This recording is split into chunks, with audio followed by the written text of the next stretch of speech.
Hello everyone. Good morning, good afternoon, good evening, depending upon when you're watching this video lecture. Today let us discuss about Accounting Standard 26, that is intangible assets. Accounting Standard 10, which was related to the property, plant and equipments, usually deals with only tangible assets, which are fixed assets normally. And when we understand the tangible assets, recognition, measurement, presentation, disclosures, etc., in Accounting Standard 10, same way, similar items will be once again appearing in Accounting Standard 26. But only difference is now we are talking about intangible assets. AS 26 is one of the very important standards even from examination point of view, because numerical questions can very well be expected from this standard.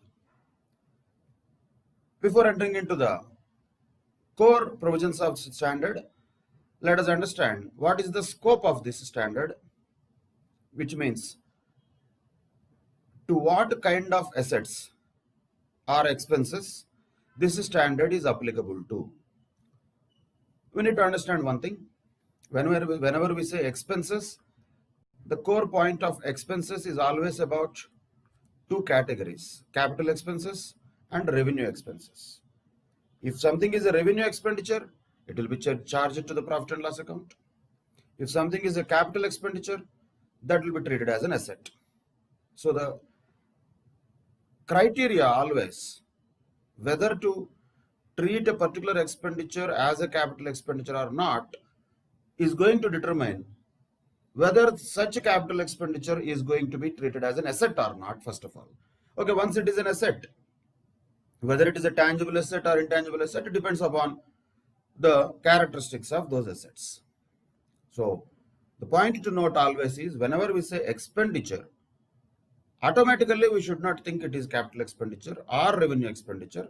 We have to understand the nature of the expenditure, and according to the nature we have to identify whether it meets the asset recognition criteria, and because of that, can it be capitalized? If any expenditure has to be charged to the P&L account, that means debited to the P&L account. So the word expenditure and asset are generally linked with each other. But once again, what type of expenditure is linked to the asset is capital expenditure. So this standard intangible assets AS 26 is going to apply in the following cases of capital expenses or assets. One is goodwill, which is naturally an intangible asset. Advertising expenses, of course, not that every advertising expenditure will meet the asset recognition criteria and it will be capitalized.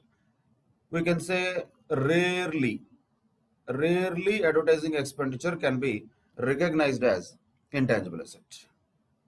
But yes, at least should we check whether it is to be capitalized or not? Yes, we have to do that.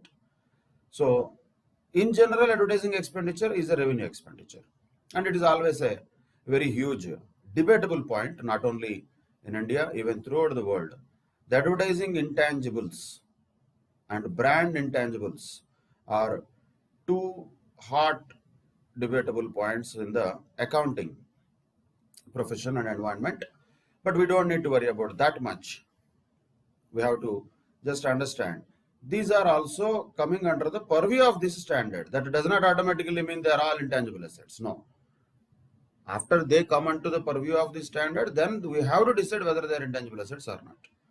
Prima facie, are they coming under the purview of AS 26 or not? Yes.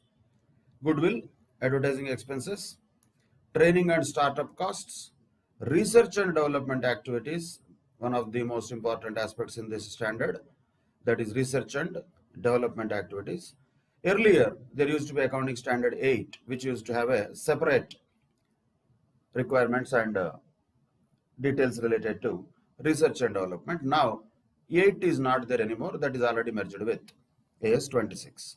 Just for general knowledge, 6 had accounting standard 6 was talking about depreciation. So 6 got merged with 10, 8 got merged with 26. So 6 and 8, these two standards are no more there. PPE, property, plant and equipment, AS 10 is there now, which is valid. And AS 26, what we are discussing now, which is related to intangible assets, that is also valid. So nothing but the old standards of 6 and 8 got cancelled, and some portions of them have been merged with other standards like 10 and 26. So that's what we are looking at. AS 26 includes the expenditure in relation to the research and development activities. And not only that, rights under the licensing agreements for the items like motion picture films, video recordings, plays, manuscripts, etc. So the asset is what there? Is it the film or is it the hard disk in which the film is saved? Yes, that is also a kind of asset. But is it the important thing? No. The right on that asset is the important thing. So anybody having a just original copy of a film, original work of the film or a video recording or a play or a manuscript of a book, etc., they have a copyright. They have a right. So the author or the producer or whoever that person who holds that right is holding that intangible asset. So those are also part of AS 26. Once again, let me repeat. When we say these are all covered by AS 26, it does not automatically mean these are all intangible assets. We are only looking at the scope of this standard. But now we are not defining intangible assets with these examples. No, not in that sense we have to take this list. But yes, if the asset recognition criteria is met, that is the important thing. Even AS 10 also has the same logic, same word. Asset recognition criteria. If the recognition criteria of AS 10 was met, that will be called as PPE. If the recognition criteria of AS 26 is met, that will be called as intangible asset. So if that recognition criteria is met, any of these things can be called as intangible assets coming under the purview of AS 26. Same way, patents, copyrights, trademarks, brands, etc. Computer software is an intangible asset according to AS 26. So that is one more point.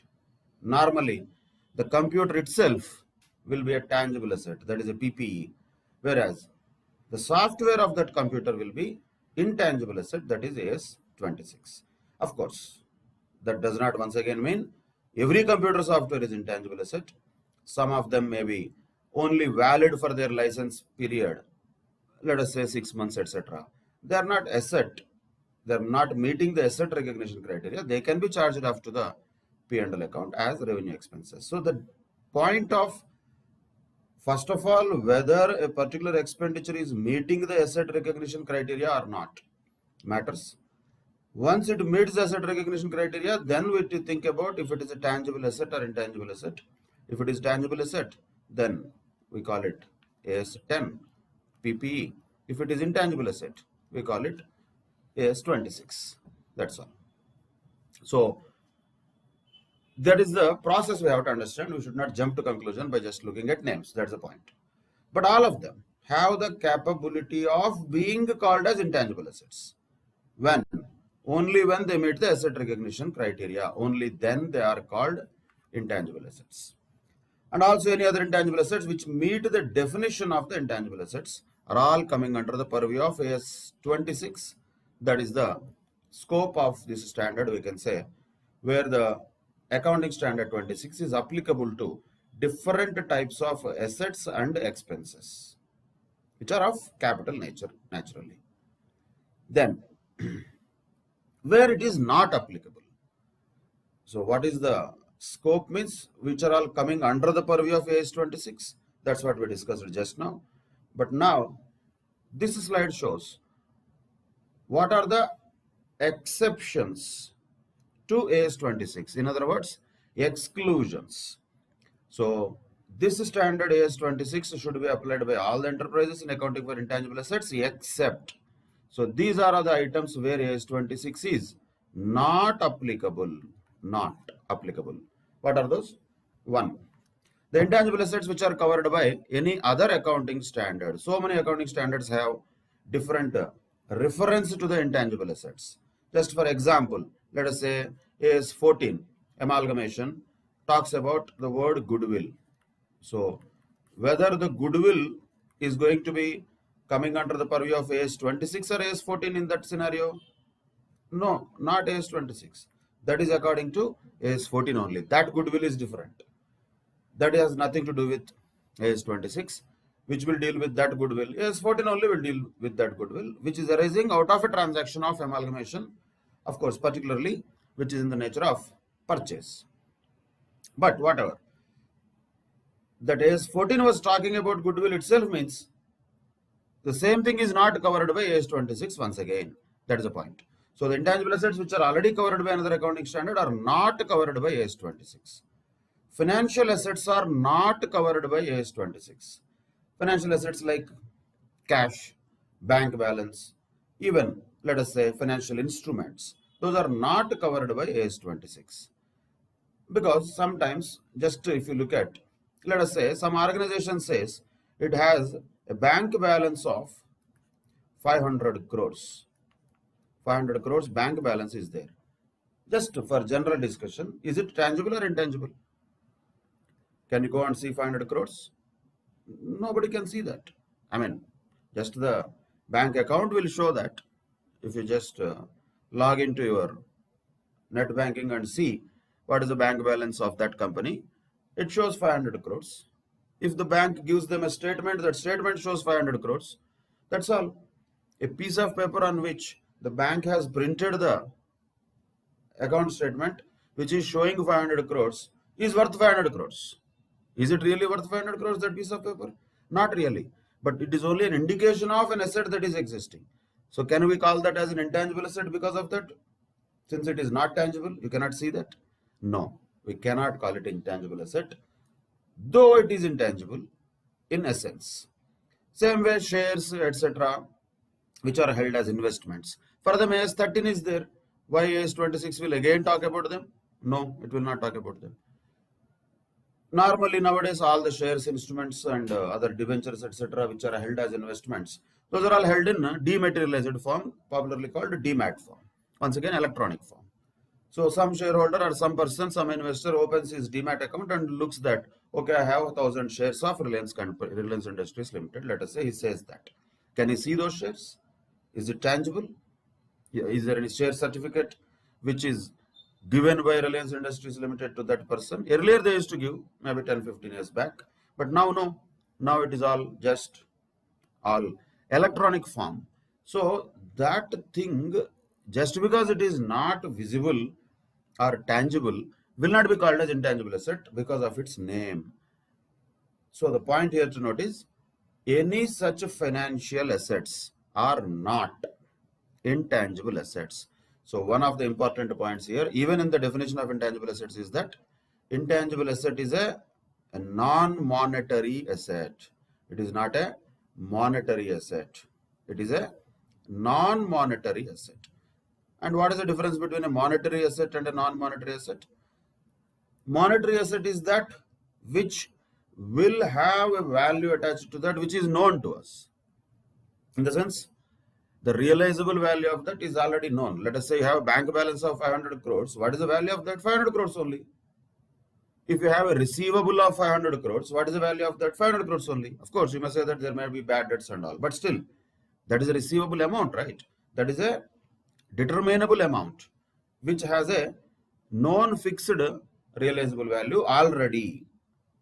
Once again, we cannot get into the philosophical level. Nothing is known. Yes, if you really go to that level, nothing is known in this world. Everything is unknown, but not in that sense. But in general, debtors, creditors, cash and bank balances, do we know what is going to be the exact realizable value of those assets or the settlement responsibility of a liability? We know that. Cash and bank balances, whatever the value they represent, that is the value they represent. Nothing else. Those are monetary assets. Intangible assets are non-monetary assets. So that is the reason. One way we can say These financial assets can never be coming under the purview of AS 26. Of course, that does not mean all financial assets are monetary assets automatically, but financial assets like cash and bank balances, etc., will definitely be monetary assets, and they are not intangible assets. So AS 26 is not covering financial assets, is the essence we have to draw from there. So AS 26 does not cover any other intangible asset which is covered by other accounting standard. It does not cover financial assets, and also the purview of AS 26 does not extend to the mineral rights and expenditure on the exploration for or development and extraction of minerals, oil, natural gas, and similar non-regenerative resources, natural resources, non-regenerative resources. If any rights are there to explore them or exploit them or extract them, those rights are not falling under the purview of AS 26. That is one more exclusion from the scope of AS 26. Also, the intangible assets which might arise in the insurance enterprises from the contracts with policyholders also are not covered by AS 26. So, the exclusions of AS 26 are very clear. 1. Those which are covered by other accounting standards. 2. Financial assets. 3. Natural resources or non-regenerative resources related rights. 4. Insurance enterprises and intangible asset arising to the insurance enterprises from the contracts that they enter with their policyholders. These are the exclusions from the scope of AS 26. These are the inclusions where the AS 26 is applicable, and these are the exclusions where the AS 26 is not applicable. For example, some case-based questions if they are given, we should just know that. For example, AS 26 does not apply to the intangible assets held by an enterprise for sale in the ordinary course of business. If there is any intangible asset which is held as stock in trade, let us say, then AS2 will cover it because inventories is there, because that is held for sale in the ordinary course of business by an enterprise. That is their business. They create intangible assets and sell, if at all. Then AS2 will cover that. If they take the contract of developing the intangible asset, that is coming under AS7, that is contract, construction contracts. So same way the point is whether a particular intangible asset has to be covered by AS 26 or not also depends upon whether the same has already been covered by other standard or not. These are some of the examples we are looking at where AS 26 does not apply because other standards are covering it. If it is covered by AS2 or AS7, like some kind of intangible asset has held for sale in the ordinary course of business. Deferred tax assets under AS 22, are they AS 26 also? No, they cannot be. Leases, which are covered in AS 19, are they intangible assets also? No, they are not. Goodwill arising from AS 14 or AS 21. 14 is related to amalgamation, 21 is related to consolidation, preparation of consolidated financial statements. So 14, 21, both of them have a reference to goodwill. Are we talking about the same goodwill again in AS 26? No, we are not. So there are other instances where other accounting standards will cover those respective areas of intangible assets. When those other standards already covered them, AS 26 does not apply to those situations. That is the point we have to understand. So these are all exceptions once again because other standards are covering it. Those which are covered by AS2, inventories, AS7, construction contracts, or AS22, deferred tax asset, or AS19, leases, 14, amalgamation, or 21, consolidation.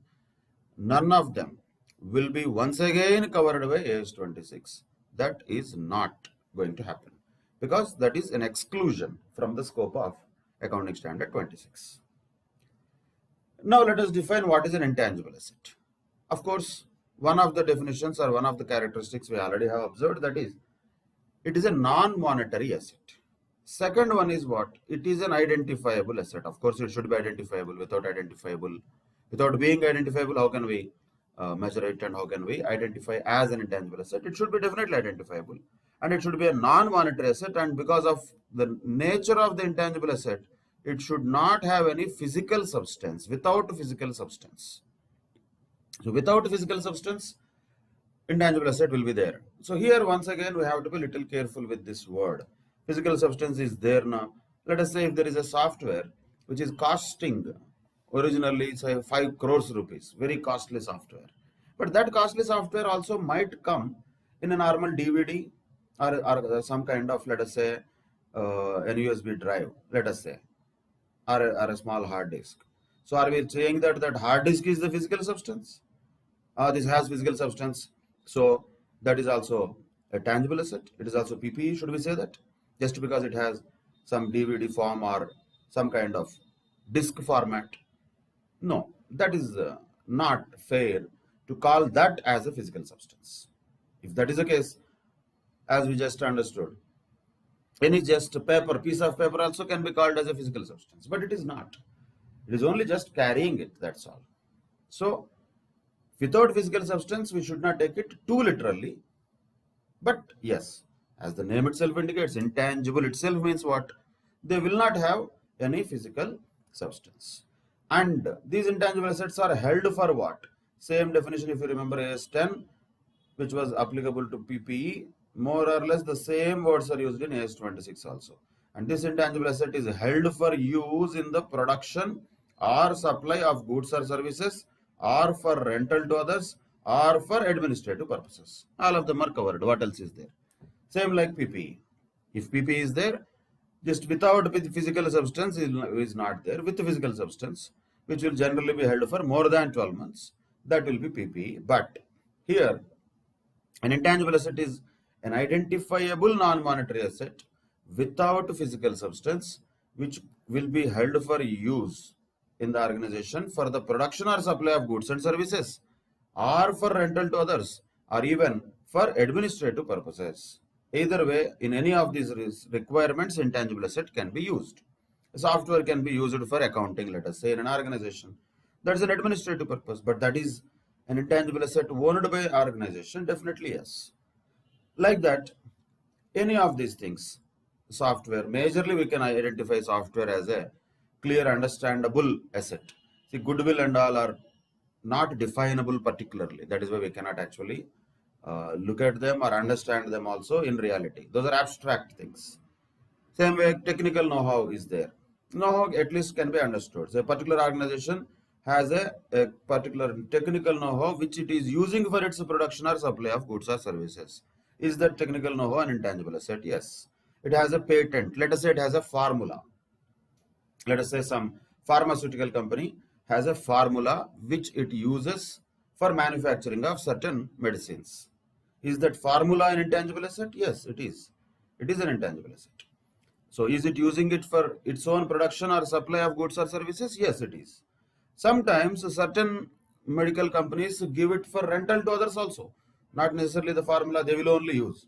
It so happens one inventor will let the other manufacturers also use his formula, and of course takes some kind of royalty from the other persons.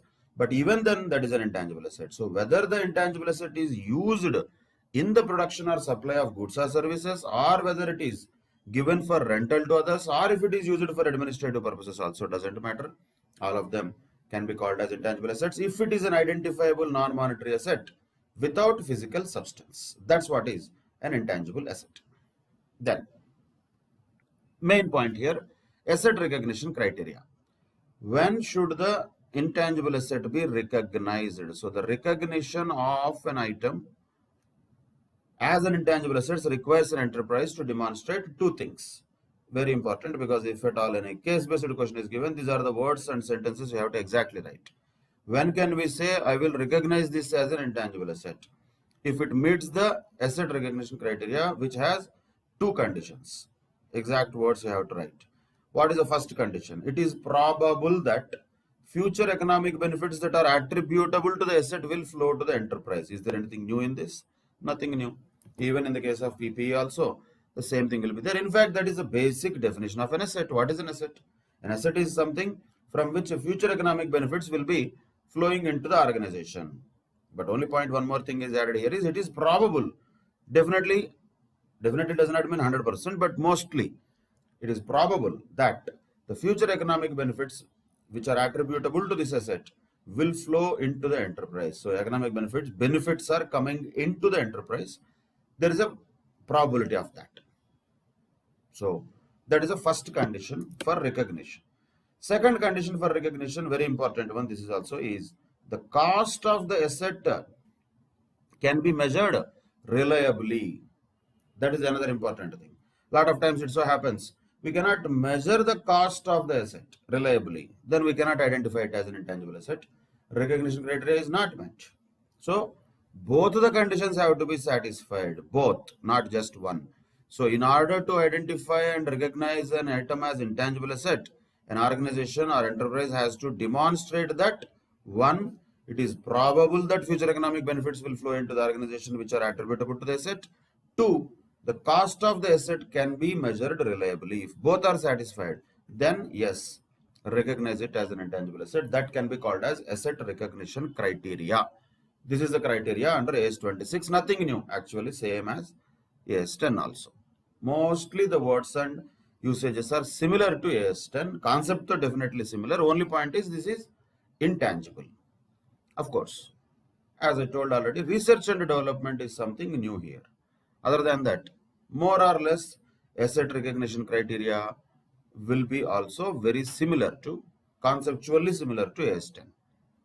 That is why more or less the same kind of conditions have to be checked, whether it is probable that future economic benefits will flow into the organization or not because of this expenditure.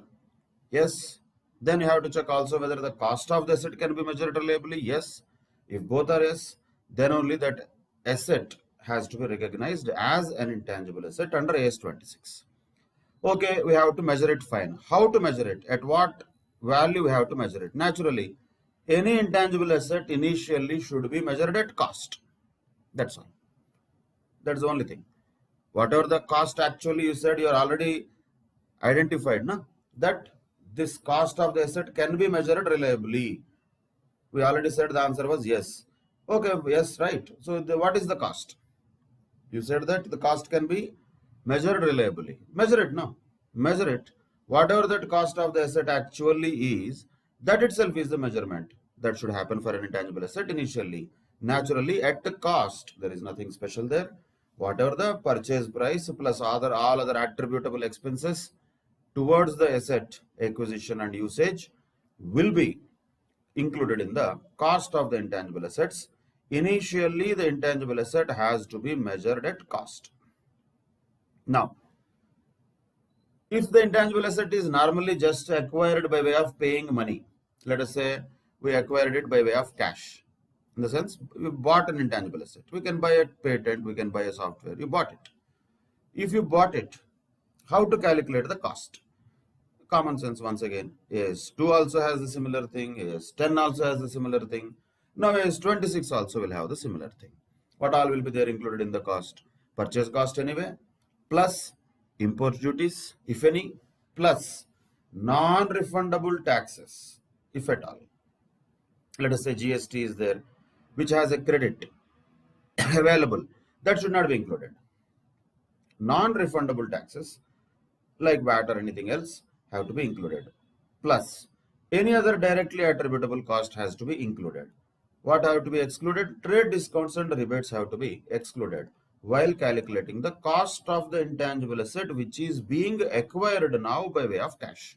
If we are buying it with money, when we are buying the intangible assets with cash, cash means money, then simply the cost calculation will be just like AS10 also. There also the same thing. Anything will have the same. AS2 also, AS10 also, AS26 also will have. Cost measurement will be more or less the same. Purchase cost basically will be there. For that, you have to add any import duties or other non-refundable taxes or any other directly attributable costs. You have to add them. Trade discounts or any rebates are there, you have to deduct them. Of course, for tangible assets, generally there will be more costs which will be incurred to bring that asset to the current condition and location, like transportation, shipping, loading, unloading. All these things will be there for tangible assets. Intangible assets may or may not have them. So that is why whatever the costs which are directly attributable to the acquisition of the intangible, they should be added to the cost of that intangible asset. That is first scenario. If the intangible asset has been acquired by way of cash. If the asset is acquired by exchange for another asset, then what? Then AS 26 is silent. Whatever AS 10 so told, that only has to be followed. When? If one intangible asset is acquired by exchanging it with another intangible asset, then follow AS 10. If intangible asset is acquired by way of government grant, that means what? Government is giving you patent, let us say. Then is AS 26 talking about it? No. Refer AS 12. If intangible asset is arising out of amalgamation, AS 26 is not talking about that. Refer AS 14. Like that, in other different scenarios, AS 26 is not going to tell us anything. Only when it is acquired by way of cash, or if it is acquired by way of issue of shares or securities. The first and last two things only are particularly told by AS 26. Remaining things are covered by other standards like 10, 12 or 14. Now what if the intangible asset is acquired by way of issue of shares or other securities? That means what? We are buying an intangible asset by issue of shares. We are issuing shares. We are not giving money. Instead of that, we are giving shares. Okay, naturally, there is no cash deal here. One asset is coming in and we are issuing shares. So what should be the recorded value? Entry will be similar. If at all, just look at the overall entry. Whatever that intangible asset is there, that will be debited. Equity share capital or securities premium, if any, will be credited. Point is amount. At what amount this entry has to be passed? That has to be taken at the fair market value. Fair market value of what? Fair market value of the asset or securities, whichever is more clearly evident. Whichever is more clearly evident.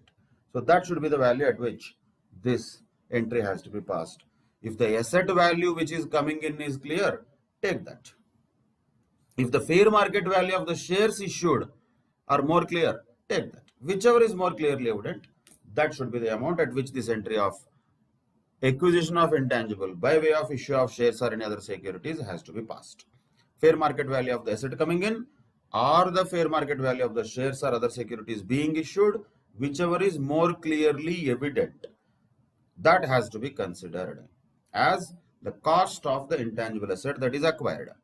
If that is the case, if it is purchased directly by way of cash, we have to just take the cost of purchase plus other costs, if at all those inclusions and exclusions have to be taken. So, computation of cost of an intangible asset when it is acquired from other parties. Then, general point here, we should know it already. If at all there is any internally generated goodwill, can an organization say that I am so reputed and I have so much of reputation in the market, I have some goodwill which might be worth some 1,000 crores. Can an organization just like that debit it and put it on the asset side of the balance sheet? No, it cannot. Internally generated goodwill cannot be recognized as an asset. Why is that? Because it is not an identifiable resource controlled by the enterprise that can be measured reliably at a cost. We are saying that I think we have this much of goodwill. We are not able to measure that reliably at a cost. So simply speaking, internally generated goodwill cannot be recognized as an asset. But is it a reality or not? Maybe yes. Is the brand value or the goodwill or the reputation of that company going to help it in generating better revenues or not? Maybe yes. That means, is it going to probably give some future economic benefits or not? Maybe yes. Even then, it is not an identifiable resource controlled by an enterprise that can be measured reliably at cost. We cannot do that. When we cannot do that, automatically we cannot recognize it as an asset. So, sometimes, even though reality says that it is an asset, that cannot be recognized as an asset under accounting standards. Of course, as of now, that is a scenario. If at all, there is a measurement technique that develops in future where we can measure the internally generated goodwill value at a cost, if at all, then maybe this thing can be revised later. But as of now, internally generated goodwill can not be recognized as an asset at all. Simple. It's not an asset to be recognized. We are talking internally generated goodwill. If it is a goodwill purchased, then it is a different story. That will definitely emerge as a normal intangible asset. And in the amalgamation, or even while preparing the consolidated financial statements, we would have observed goodwill to be a very normal thing. Many balance sheets have goodwill. So having goodwill on the balance sheet asset set is not some surprise. But suddenly creating it out of nowhere, that is not possible. So a lot of times it so happens, people will have creative accounting. If you don't really restrict the organizations about how they account for the things, it's not a big deal to just increase the size of the balance sheet. Just one organization, let us say, if it passes an entry called goodwill account debtor to capital reserve account, imagine what is the impact of that on anything? Literally nothing. Goodwill account debtor to capital reserve account. Capital reserve will be there under reserves and surpluses. Goodwill will be there on the asset side under intangible assets. So what? It looks like okay, nothing, no problem with that. No, it's a huge problem. Why? Because the size of the balance sheet is increasing too much. That's what some of the firms, which are actually illegal things to do, try to increase the size of the balance sheet. If this firm, let us say, debited and credited goodwill and capital reserve with 1,000 crores, and it goes to a bank, of course, bankers are not fools. They are going to look at these things, but still, on the face of the balance sheet, how the balance sheet looks like, it is bigger company. Size of the balance sheet is huge, as if it will look like. So that is where such kind of creative accounting should be avoided, and accounting standards will try their best to discourage and stop the organizations from doing such things. That is why internally generated goodwill cannot be recognized as an asset. If it is given a chance, all the balance sheets in the world will swell like anything. Everybody will tell, oh, my goodwill is this much, my goodwill is that much. Difficult to prove and difficult to measure it. So that is a dangerous phenomena. It's a thing that should not be touched. That is why accounting standards, boards throughout the world also almost are aware of the fact internally generated goodwill should not be recognized as an asset. That is the other aspect of general understanding about goodwill. Then, coming to the second and most important aspect of this intangible assets, AS 26, research and development expenditure. So normally what is an intangible asset, asset recognition criteria and all, more or less if you observe, that is very similar to PPE also, fixed assets also, just like that, more or less same. But research and development is something which is unique, which is related to only AS 26. So this point is very important aspect of AS 26, and examination questions also can be very well expected from this area. We see these things a lot of times in newspapers also, research and development, R&D popularly called as. Nowadays, a lot of research is happening for developing a vaccine for coronavirus, etc. And always this is only something that we are looking at because we are interested in it. Mostly the research has already been happening on so many things. Not only in the pharma industry, research and development happens in the electronic sector, or space, or software, or even many other basic core research. Lot of research happens in the world, and development of those found out research findings also happens. But main point for us to understand is here under AS 26, we need to distinguish between research and development very clearly, because for a practical scenario, if at all you are going to look at the research and development expenditure of, better to understand a pharma company, that will be the easiest one. If at all that is the one we are looking at, whether research phase and development phase, can they be segregated or not, we have to check that. And most importantly, how to treat the expenditure that is incurred in the research phase and development phase. That's what is the main point, one of the main points also told in AS 26. For that to understand, first of all, we have to classify these things into two separate segregations, or two separate segments, we can say. So here we have to classify into two phases. First phase is research phase, second phase is development phase. What is research phase? Research is the activity that is aimed at inventing or creating a new product, method, or system. Not necessarily new product means always scientists will be creating a new product. No, not necessarily. They might invent a new method. Let us say, just for example, only for understanding, somebody is doing a research of how to extract sugar from potatoes.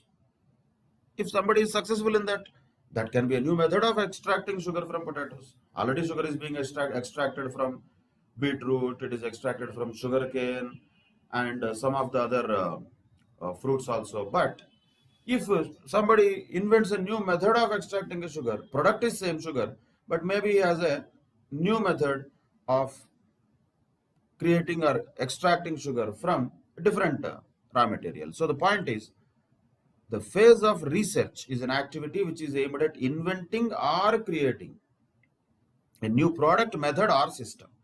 So these are the three things. You can say the product, method, or system. But the point here is not developing it.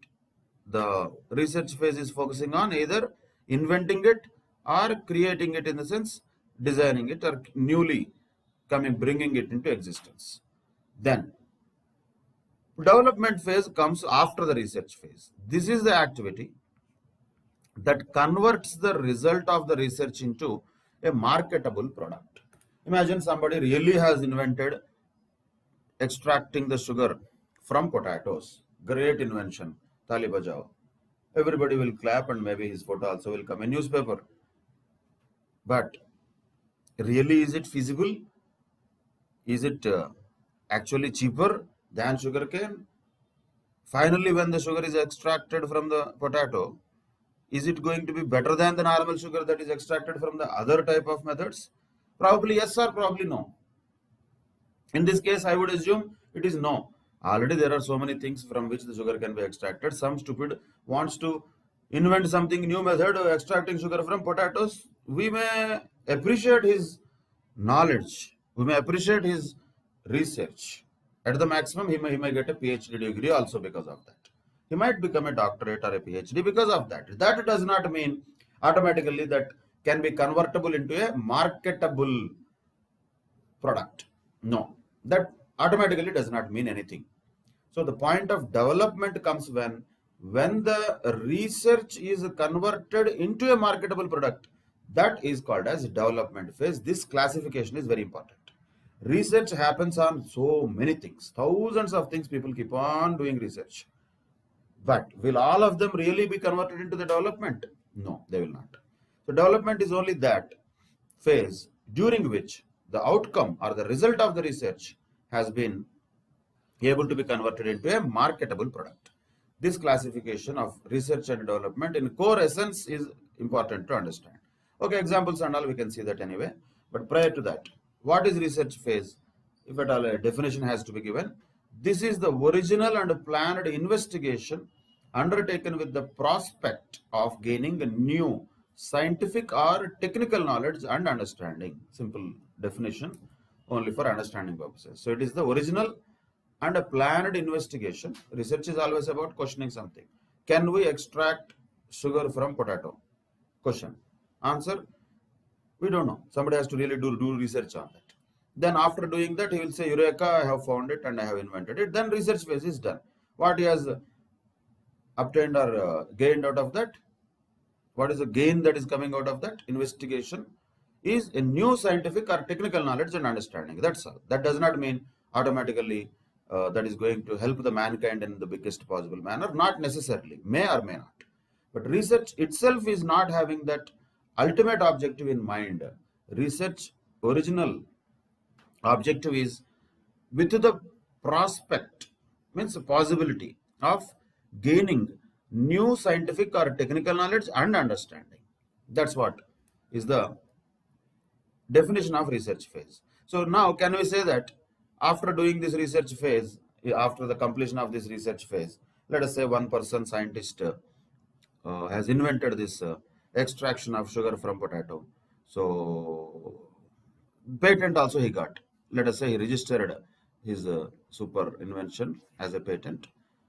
So Imagine if it is not a person, for person anyway, financial statements are not there. If a company has it, so should it consider it as an intangible asset? With this research what they have done and the invention what they have done? Answer is no, because with that patent at the maximum, they can have a certificate framed and kept in the corporate office to show their visitors. Other than that, what is the use of that? Can you really make it workable and marketable is the point. So once again, you have to go back to the asset recognition criteria.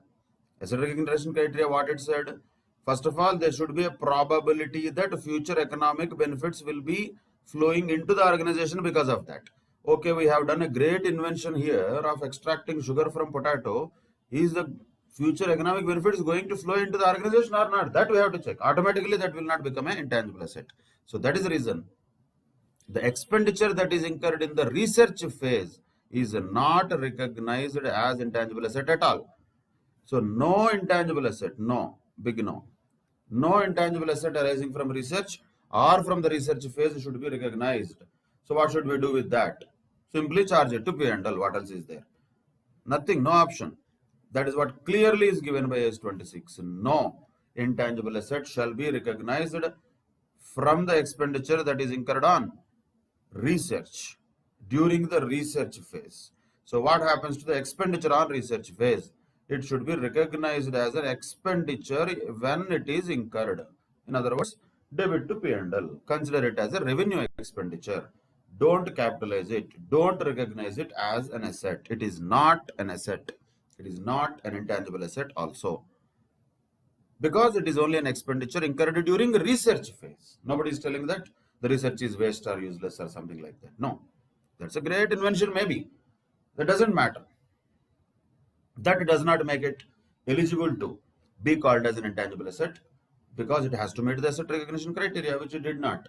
So simply, expenditure during research phase should not be identified or recognized as intangible asset. Rather, it should be charged off to P&L account. That is the essence of research phase expenditure. What are the examples of research activities? Examples for understanding purposes only. Activities aimed at obtaining new knowledge. So lot of times we see this, some engineering college students have invented a car which can run with water. Excellent, no? Super thing. Actually, those all people should be appreciated. Very good invention or very good research they have done. Good. But what they got? New knowledge. That's all. That's all only. Not beyond that. But that is good also. Development and all those things cannot happen without research, by the way. So we cannot undermine research. Nobody is undermining research or taking a lighter version on research. Don't take it that way. The only point is, from a financial point of view, accounting point of view, research phase is not resulting in any intangible asset. It is an expenditure. However important it may be, however great it may be, it is an expenditure. So you cannot say that, we are not recognizing it as asset means we are demeaning it or we are disrespecting it. Nothing like that. If that is the case, just for understanding, salaries paid to the employees, what are you doing? Are you considering it as an investment? No, you are debiting it to the P&L. But is it not going to generate a kind of bonding between the organization and the employees? And is it not going to create a kind of intangible asset in the form of our strength? For many service organizations, the strength is its employees only, the staff only. Most of the service organizations have the biggest asset, that is human resources. But are we recognizing it as an asset? Though intangibilities, though tangibilities, whatever it may be, we cannot. Problem is there. Problem is in the accounting and measurement. More than accounting, measurement is an issue. So we don't recognize it as an intangible. We just recognize it as an expenditure. That does not mean we are demeaning employees. That does not mean we are disrespecting. No. Same way, research phase is a fantastic phase, no doubt. In spite of that, expenditure in that phase cannot be recognized as intangible. That is the point. So what is the research phase? Is the activities which are aimed at obtaining new knowledge. Search for what? Evaluation and final selection of applications of research findings or other knowledge.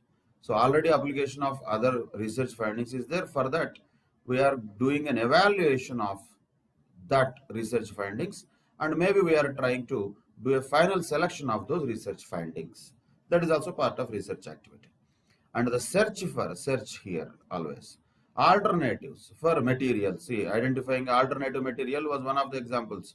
Sugarcane is basically used for manufacturing sugar. We identified alternative material, potato. Okay, fine, that is research, good. Identifying alternative devices, alternative products, alternative process, systems, services, methods, whatever we call it. Doing something different, having some alternative.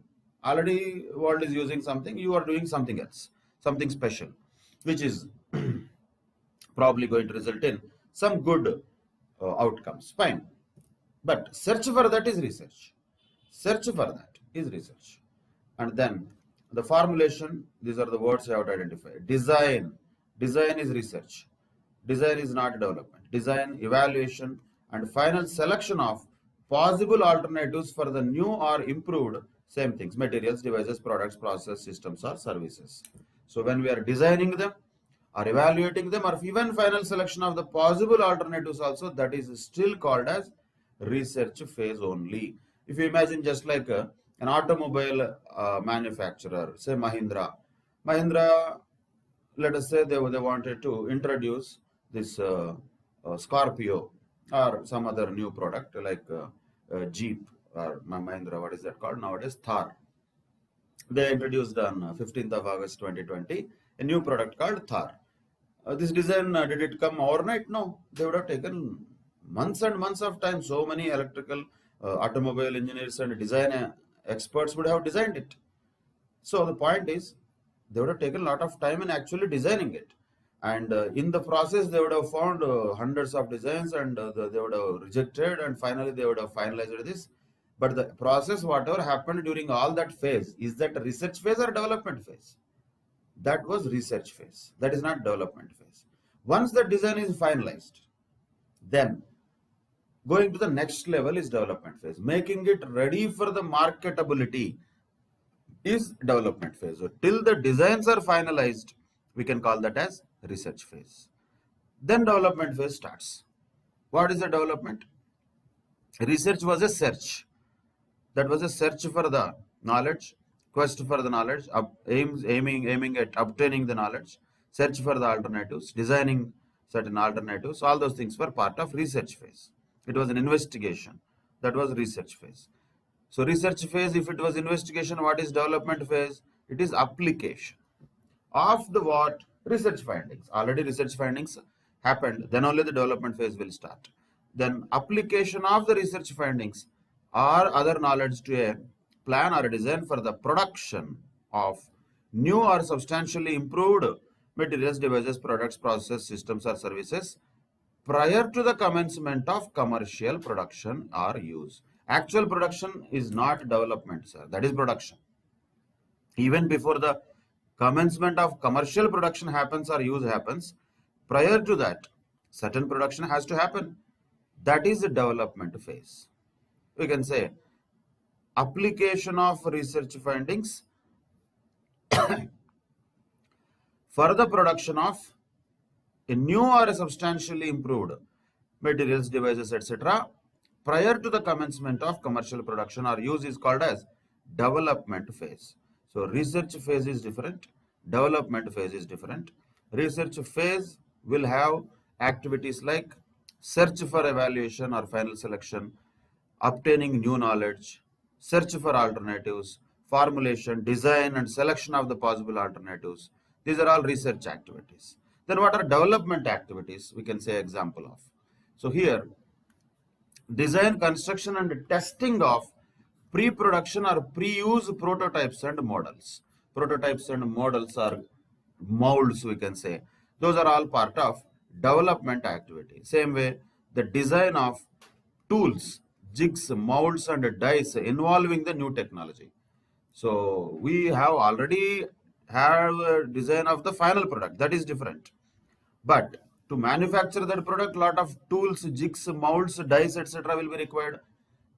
Those designs will be part of development phase. Testing, pre-production or pre-use prototypes or models is also development phase. Same way the design, construction and operation of a pilot plant. Pilot plant. which is not of a scale economically feasible for commercial production. So like a test run, not even test or trial run, test run will happen before the real commercial production, but as a small pilot plant. When you want to manufacture, let us say, 10,000 vehicles later, first let us say we manufacture 2-3 vehicles and 10 vehicles and see how it is. So that's a kind of pilot project, which can be called as a pilot plant. Construction of that and operation of such a pilot plant, of course, it will not be of that scale, which will be economically feasible for commercial production. So that is only a pilot plant operation. That is also part of development activity. And the design, construction, and testing. Once again, the words used here are construction and testing. Construction and testing of a chosen alternative for the new improved materials, devices, products, etc. So construction and testing of new alternatives is what is developmental activities means. And in order to manufacture something that has been invented, we need certain other tools, jigs, molds, etc. Designing of them also is developmental activity, and operating a pilot plant also is a developmental activity, and construction and testing of pre-production or pre-use prototypes. Prototypes also are like almost as good as the main ones, but not really the final product. So those are prototypes. And models, that is also development activity, we can say, which can be considered as intangible assets. Research phase, there is no question about it. All expenses during research phase will be charged to the P&L account. They are recognized as expense as and when they are incurred. What about development phase? Development phase expenditure can be recognized as intangible asset, of course, if they meet the asset recognition criteria. So always they have to meet the asset recognition criteria. When they meet the asset recognition criteria, development expenses can be recognized as intangible assets under AS 26. And how to recognize that? Normally at cost. If they don't meet asset recognition criteria, of course they have to be also expensed out as and when incurred. So the development expenditure, the cost of internal projects should be expensed as and when incurred unless they meet asset recognition criteria.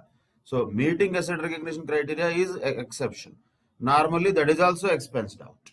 If they really meet the asset recognition criteria, which we know already, the two criteria, one is that future economic benefits should flow into the organization. Second one is the cost of that asset can be measured reliably.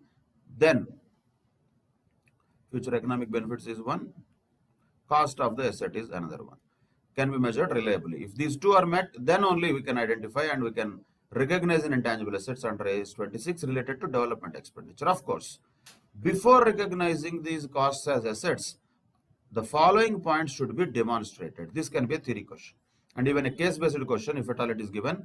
Very important point, whether the following points are demonstrated or not will determine whether a particular development expenditure is to be considered as capital expenditure and to be treated as intangible asset or not. If yes, then only intangible asset. If no, it is not an intangible asset. So what happens to that? Nothing happens. It will be charged out to the P&L account as an expenditure.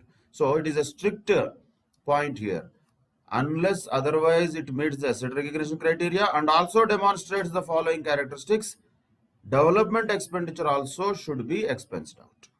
But if it meets the asset recognition criteria and if the following points are demonstrated, then only development expenditure can be treated as intangible asset. What are the things to be demonstrated?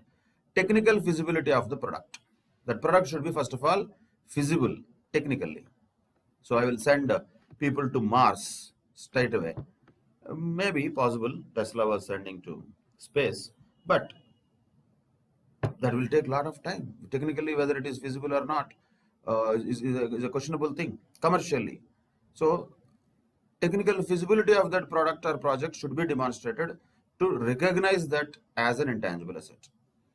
Even if it is not feasible, then whatever the expenditure incurred is very good. That might be very useful for the mankind for the future research projects, but definitely it cannot be called as an intangible asset. So technical feasibility is a very important aspect to be checked. Second, availability of product for use or sale. First of all, that product should be there. We have just researched something and a great paper has been published, but no product is there out of that. We think it happens, that is different. There are certain types of research activities which are pure research activities. There may not be any product. Then that cannot be called as development. That means there is no intangible asset in that. There should be a product which results out of this, or method or service, whatever it is. But that availability of product should be there for either use or sale. And of course, naturally, the cost of that expenditure or the cost of that development phase, whatever is incurred, should be identifiable. And already we know this, the probability of external market should be there. In other words, future economic benefits should be flowing into the organization. There should be a market for this product, which is now invented. The realistic expectation is that there will be sufficient future revenues to cover the cost. That is the point also. So we have done a great research extracting sugar from the potatoes. But if the revenues that are going to be generated from that are lesser than the cost, let us say 10 tons of potatoes are giving you 2 kgs of sugar, what is the use of that? That excellent invention also is of no use. That cannot be recognized as an intangible asset, even though that company has a patent to that. Useless that is. Why? Because the future revenues may not be able to cover the cost also. This not going to happen. That means, once again, future economic benefits cannot flow into the organization. There are no benefits which are coming into the organization. That cannot be called as an intangible asset. So these aspects have to be demonstrated very clearly. Asset recognition criteria has to be met. The product which is now invented, let us say, let us stick to that, that will be easier to understand. A new product is invented. Let us say whether that product has a technical feasibility or not. So that is first point. Second, whether that product will be available for use or sale or not. Third, can we identify the cost incurred on the development phase of that product or not? Fourth, whether this product has external market or at least having a probability of external market or not. Fifth, whether there will be sufficient future revenues or not to cover the cost from this product. If all these things are yes, then only intangible asset can be recognized under AS 26 related to the expenditure incurred during developmental phase. That is the research and development related discussion. You need to be very clear about what is a research phase, what is a development phase, examples of that, what is the essence of concept of research and development. The distinction has to be very clearly identified. And treatment in the AS 26, research phase expenditure has to be charged to P&L. Development phase expenditure also should be charged to P&L unless it meets the asset recognition criteria and are demonstrated. That is about measurement and recognition of research and development expenses. Then we used this word cost of the intangible assets which are internally generated. Of course, goodwill, if it is internally generated, we know that its value is nil. Internally generated goodwill is always nil value. But other internally generated intangible assets, cost we have to find out, if at all that is required, what it will comprise of. Naturally, the common sense point. What it will be comprising of? All the expenditure that can be directly attributed or allocated on a reasonable and consistent basis. For what? For creating, producing and making the asset ready for its intended use. From the time when the intangible asset first meets the recognition criteria. In other words, what are all the things that should be included in the cost? Inclusions, we can say. These are commonsensical points. No need to specially by heart them or anything. What are all the things to be included in the cost of an internally generated intangible asset? Expenditure on materials, naturally, yes. Services used or consumed in generating the intangible assets, yes.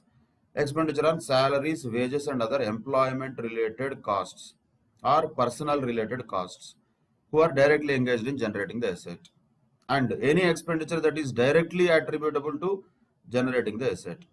If it is not directly attributable, overheads which are necessary to generate the asset and that can be allocated on a reasonable and consistent basis to the asset. What is there in this? This is simple costing. Material, labor, direct expenses, overheads. That's all. All of them will be included in the cost. Now, which type of expenses related to that? Those all of them which are attributable to the Generation of intangible asset. Material cost also, labor and other direct expenses also, and overheads also, which are allocated on a reasonable and consistent basis to this asset, will be considered as cost of the internally generated intangible asset. If that asset is internally generated and all these are incurred or actually spent in generating this intangible asset. These are all inclusions into the cost. Then exclusions we can say, which are all not components. Exclusions from what? Exclusions from the cost of any asset. If you once again remember AS10 also, it will have the same thing. Should we have the selling, administrative expenses and other general overhead expenses? Generally no. Only when we can include them also if they are directly attributable to the making the asset ready for its use, then it's okay. Otherwise, selling expenses, administrative expenses, other general overhead expenses, office expenses should not be included in the cost of intangible assets. And inefficiencies, abnormal losses we can say, inefficiencies, and the initial operating losses incurred before an asset is achieving the planned performance. So if there will be any operating losses and all, those are all common, they happen. Before the asset achieves the planned performance, there will be operating losses also, inefficiencies also. Can we include them in the cost of the asset? No, we cannot. Those are losses. Separately, they will be charged to the P&L account. Same way, expenditure on training the staff to operate the asset also should not be included in cost of the asset. So, these are exclusions we can say. Selling, administrative, general, office expenses, inefficiencies or abnormal losses or initial operating losses, and training expenditure of the staff to operate the asset should not be included in the intangible asset unless they are all directly attributable to the make the asset ready for its use. That is always the common point. What most of the students do a mistake is they try to remember these words and go blindly with those words. Always we should not go with words. Words are important. We have to reproduce these words if required in the examination when we explain our answer. But in the question, when such certain words are used, we cannot directly say, okay, this word is inclusion, this is exclusion, this is inclusion. I want to by heart a list of inclusions and exclusions. That will be wrong. Everything depends upon the facts of the case. Each case is unique. So that is why always concept matters. These words or these names matter only to some extent. Core always will be what? Core will be asset recognition criteria. Whether it is meeting asset recognition criteria or not, that matters. So is that going to be identifiable and is that going to be directly related to the generation of the asset or not before its intended use? Then only it will be included, no? Otherwise it will not be included. So it all depends upon whether that expenditure is very important and inevitable for the generation of this intangible asset. If yes, it should be included. If no, it should not be included. Simple. But general examples we can say, basically material, labor, direct expenses, overheads incurred in generating the intangible assets have to be included. Selling, administrative expenses, other office overhead expenses should not be included. Inefficiencies and initial operating losses should not be included. And training expenses of the staff to operate the asset also should not be included normally. These are exclusions from the cost. That is the expenditure incurred for what? Internally generated intangible asset. Internally generated intangible asset we are talking. After the intangible asset is already recognized, see, broadly there are two possibilities only. No? Either the asset is purchased, so it is acquired intangible, or internally generated intangible. Both possibilities we have observed already. Acquired intangible, we have seen how it has to be resulted or how it has to be computed in the form of cost. Purchased intangible, we can say. Internally generated intangible, research and development is also a kind of internally generated intangible only. In that, if the development phase expenditure meets the asset recognition criteria and also satisfies all the situations which are demonstrated by the organization, then that internally generated intangible in the form of development phase expenditure can be recognized as intangible asset. So these are the two things. But that is initial recognition only. Even now we are talking about initial recognition only. And we know initial recognition should happen at cost. And that is the point we are looking at. If it is an acquired intangible, what is cost? Again, there are many points. Is it acquired by cash? Is it acquired by way of any exchange of other fixed asset? Or is it acquired by way of government grant, or by way of amalgamation, or by way of issue of shares or debentures? Those are all acquired intangibles. Internally generated intangibles can be in the form of research and development expenses. Research, of course, is not intangible. Development expenditure, that is also a cost. So ultimately, the cost at which we are supposed to recognize the intangible asset could be in both the cases, whether it is acquired intangible or internally generated intangible. The only point is, for an acquired intangible, it is one shot. Internally generated intangible, we have to look at various details, whether that cost is really incurred directly attributable to generate this intangible or not. These are the points already we discussed. Once the asset is already recognized in the balance sheet, subsequently also certain expenditure can be incurred on an intangible asset. Possible, no? Should it be recognized also as an intangible? In other words, should it be capitalized or not? Once again, the question is same. Subsequent expenditure we are talking about. So should it be capitalized or not? Normally it should not be. So the subsequent expenditure on an intangible asset after its purchase or its completion should be recognized as an expenditure when it is incurred. Means what? It should not be recognized as intangible. It should not be capitalized. Answer is this. Unless, means what? It should be capitalized only then if these two conditions are met. Nothing special. Same conditions. It is probable that the expenditure will enable the asset to generate future economic benefits in excess of its originally assessed standard of performance. See, normally already we have an asset. Because of this subsequent expenditure, the asset is going to generate additional economic benefits to the organization. If yes, then capitalize. If no, then don't capitalize, directly charge it to P&L. And of course, the expenditure can be measured and attributable to the asset reliably. Same conditions. In other words, we can say asset recognition criteria has to be met. Same thing, no? Asset recognition criteria, if it is met for the subsequent expenditure, it can be capitalized. Otherwise, no. Normally, it should not be capitalized unless and until it meets both the conditions. What are the conditions? It is probable that this expenditure will bring excess economic benefits. Already some economic benefits are there.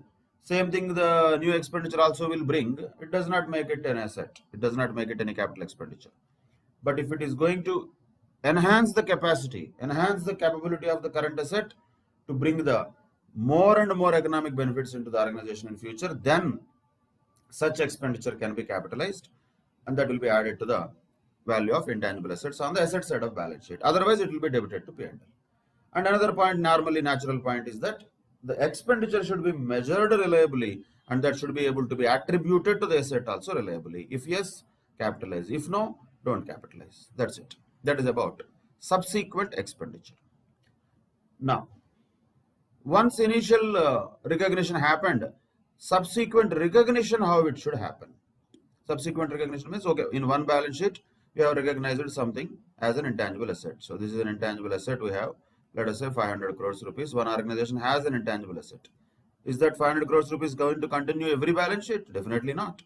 After the initial recognition, an intangible asset should be carried at cost less any accumulated amortization and any accumulated impairment loss.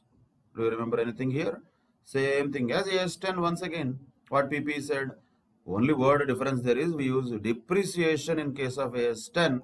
And in the case of intangible assets, AS26, we use the word amortization. Concept is same. So cost less accumulated amortization less accumulated impairment losses.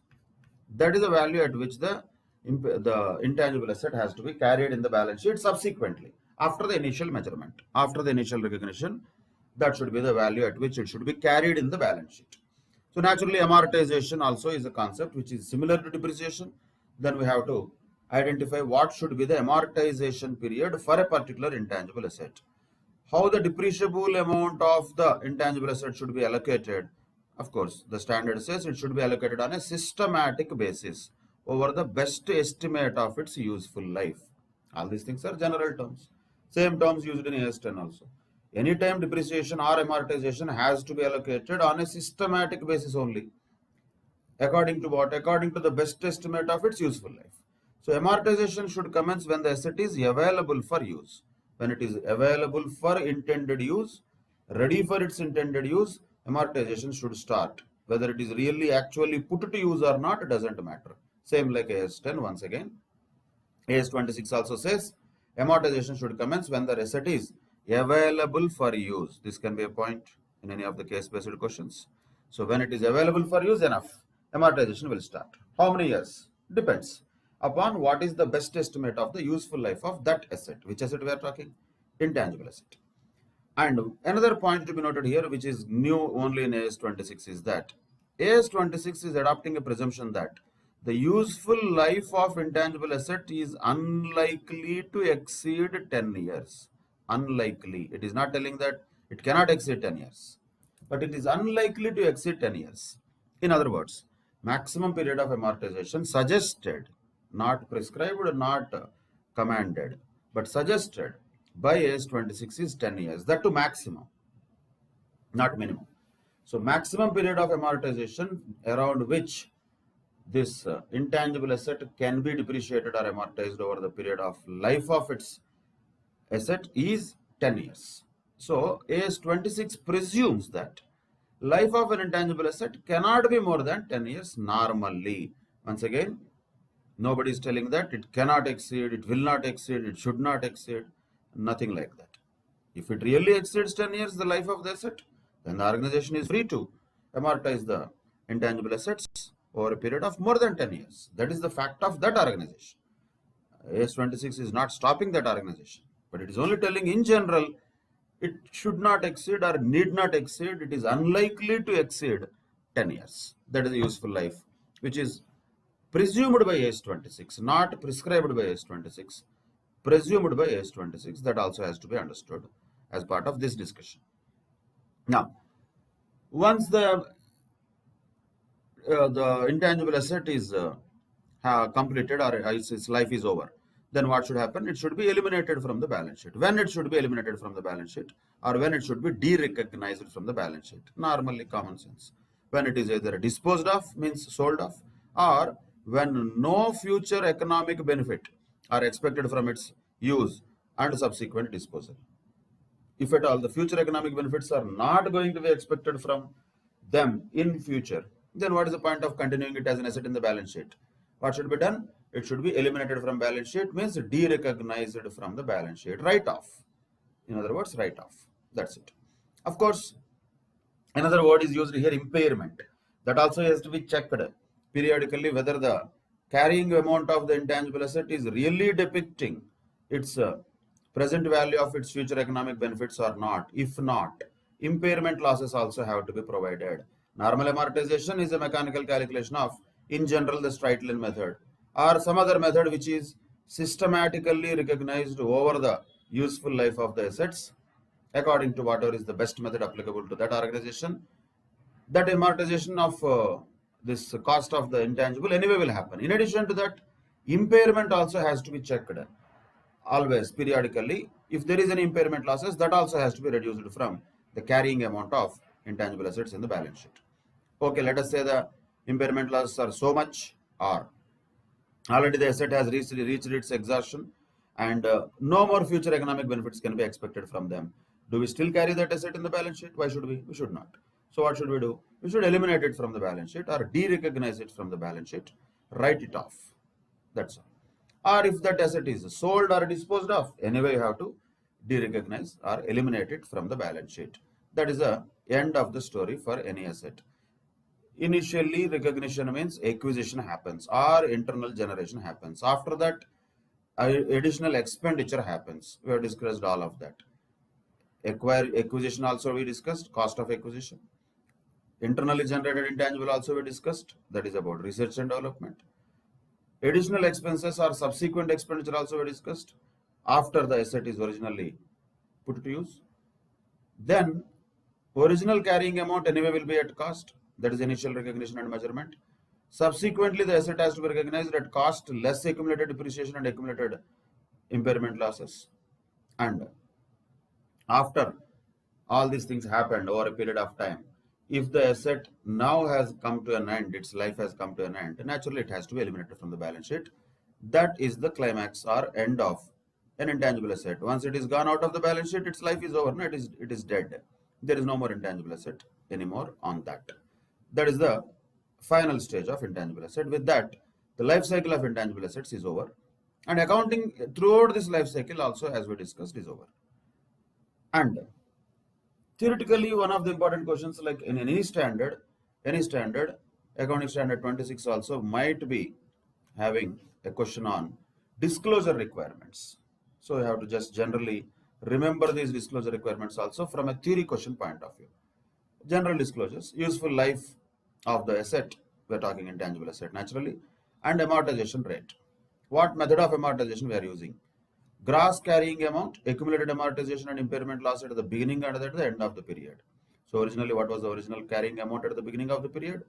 How much was the amortization, accumulated and impairment loss at the beginning of the period? And reconciliation of the carrying amount at the beginning and at the end of the period. These are all the same things. If you observe and remember, AS 10 also more or less will have the same thing. Instead of amortization, you call it depreciation, same things will be there. There you call it depreciation method. There you call it useful life, residual value, and depreciation rate. A gross carrying amount, accumulated depreciation and impairment losses at the beginning and at the end of the period has to be shown even in AS 10 also. Reconciliation of carrying amount at the beginning and at the end of the period also has to be shown in AS 10. So more or less the disclosure requirements of AS 10 and 26 are very similar, we can say. But another one new thing here is, which is not there in AS 10, which is their specialty of AS 26 is, if the amortization period is more than 10 years, is it a crime? No, it is not. Then, all that the organization has to do is, they have to tell the reason why the useful life is estimated for more than 10 years. They have to give an explanation. To whom? To the public. Where? In the notes to accounts. In the notes to accounts, the organization has to mention why the useful life is estimated for more than 10 years. What is the confidence they have that life of this asset is going to be more than 10 years, if it is more than 10 years, if the amortization period is more than 10 years. If not, there is no need of such disclosure. So this is a very important disclosure exclusively for AS 26. Then carrying amount of intangibles whose life is restricted, pledged on security. Let us say if intangible is pledged on security and some amount is raised, what is the carrying amount of those has to be also mentioned. And research and development expenditure recognized as expenditure during the period also has to be disclosed in the notes to accounts. It would be there as part of the normal expenditure, right? But the investors and shareholders or the users of financial statement should know how much research and development expenditure has been recognized as expenditure already to the P&L, already how much is charged to the P&L. That should be shown in the notes to accounts. It has no intangible asset here, but still under AS 26, it has to be shown separately in the notes to accounts how much of the R&D expenditure has been charged to P&L. These are the various disclosure requirements according to Accounting Standard 26 intangible assets. That's all. With that, we can conclude the discussion on Accounting Standard 26, the conceptual and theoretical discussion related to that. And in the next session, we will discuss some of the problems related to AS 26. Till then, take care. Bye-bye. Thank you very much.